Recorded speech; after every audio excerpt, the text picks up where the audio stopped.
Get ready for the dictation. 5 seconds. Start. The present appeal by special leave is directed against the order dated 1st October 2012 passed by the High Court, whereby the learned single judge in exercise of the jurisdiction under section 439 2 read with section 482 of the Code of Criminal Procedure 1973 has set aside the order dated passed by the learned additional sessions judge Saket Courts, Delhi, who had granted the benefit of anticipatory bail to the appellants in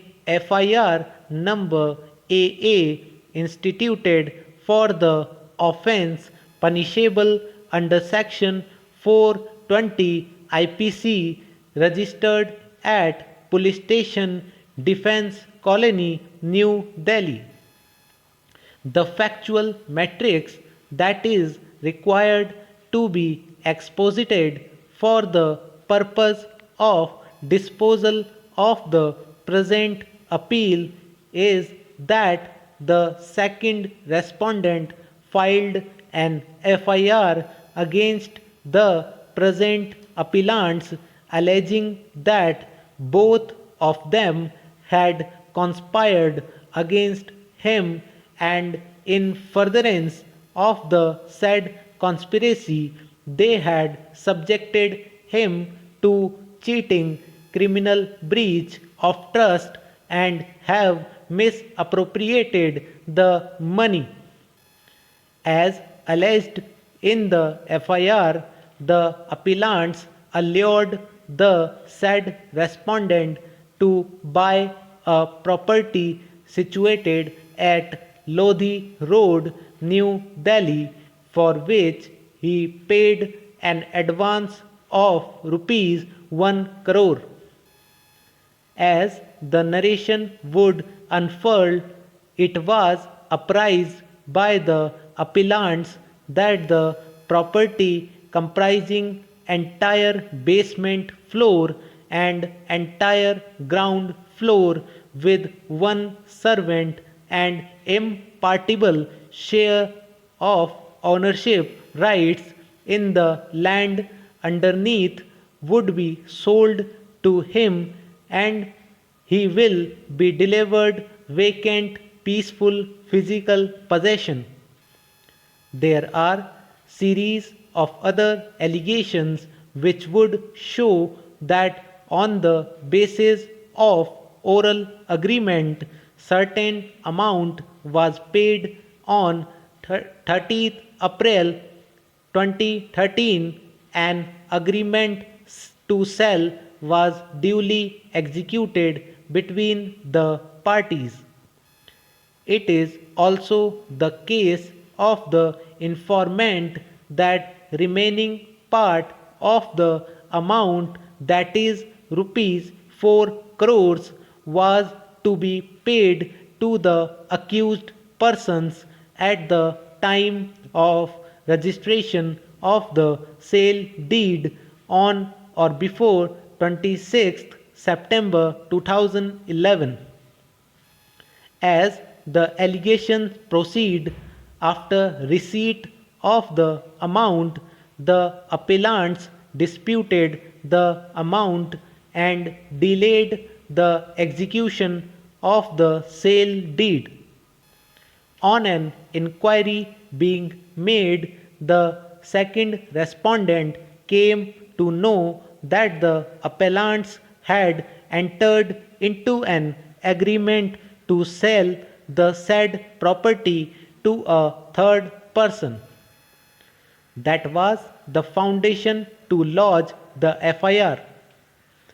After the lodgment of the FIR, the appellants moved an application under section 438 CRPC for grant of anticipatory bail. The appeal was dismissed by the learned Additional Sessions Judge, South East Saket Courts, New Delhi, wide order dated 25th March 2012. Thereafter, the appellants, after expiry of 3 weeks, filed second application under Section 438 CRPC, which came to be considered by the learned Additional Sessions Judge 2, Southeast, New Delhi, who allowed the same by the impugned order dated 10th March 2012. The aforesaid order was assailed before the High Court on two grounds.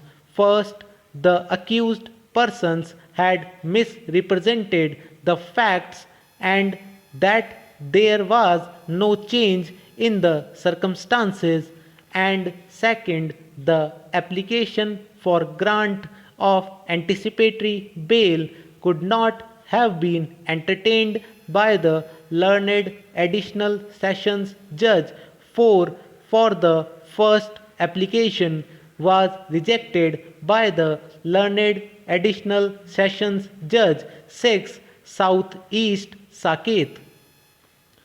The High Court referred to certain decisions with regard to the parameters for grant of anticipatory bail, absence of change of circumstances, conduct of the accused persons in the manner in which they had executed the agreement for sale, and need for custodial interrogation, and the impropriety in view of the fact that another court had entertained the application for consideration despite the fact that the first application was earlier rejected by another court, and analyzing these aspects set aside the order for grant of bail.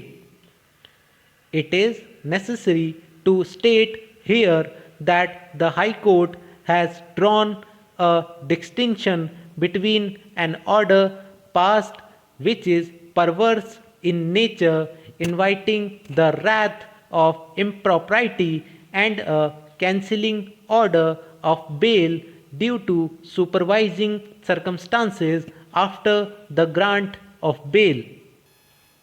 We have heard the learned senior counsel for the appellants, learned ASG for the state of NCT of Delhi, and the learned counsel for the informant, the second respondent. On a perusal of the order passed by the High Court, we find that it has felt disturbed that the second application under Section 438 CRPC was allowed by another Additional Sessions Judge who had not dealt with the first application. It has opined the second judge could not have entertained the bail application, especially when the earlier judge was available. To elaborate, the Additional Sessions Judge who has dealt with the matter on the first occasion had neither been transferred from the said court, nor had he become incapacitated to come to court. Stop.